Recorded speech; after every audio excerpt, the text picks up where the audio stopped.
Nga mudawat ni ini kaysa mga adunahan.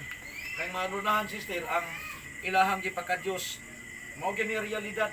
Ang gipakadyos usay sa mga dato ang ilang salapi, no? Ang ilang mga bahandi, ang ilang gahom.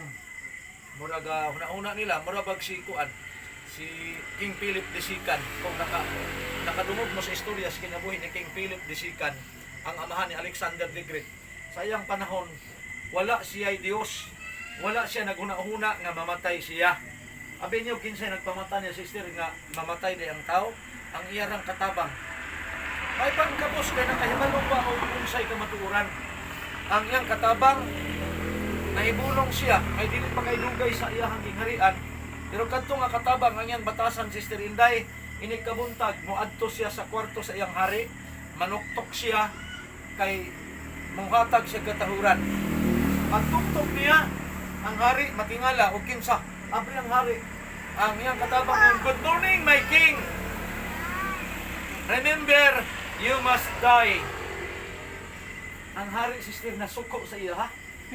Ang una-una sa hari, di ni magdugay ni mga katabang na kay mugrit sa buntag pero manunglo ko, no? And siya, kung mauni permanente batasan ini, layo ray pila ka buwan ini, wagting ni ba? Nadugay na, gitiman ang sari, balik-balik man, iyon siya nga, maayo ang imong pag-greet sa kuha, pero ang di maayo kay manunglo ka.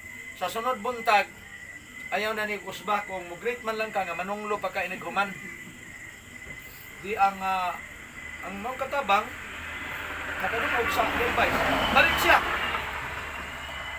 Pagbalik niya, ingon ang hari, basin og muingon na po siya, "Good morning," o niya, "Remember, you must die." Mauto nga, before siya nag-greet, gihawiran siya largos hari. Gihawiran siya nay. Di, ni-greet dayon ang katabang. Kay gihawiran man siya, dili na siya kasulti nga, "You must die." Ay na, "Good morning, my king." Una-una, sari, di na gyud ni mulitok. Wa na gyud mulitok, kung "You must die." Ang gilitok sa katabang, "Remember, you will surely die." Ang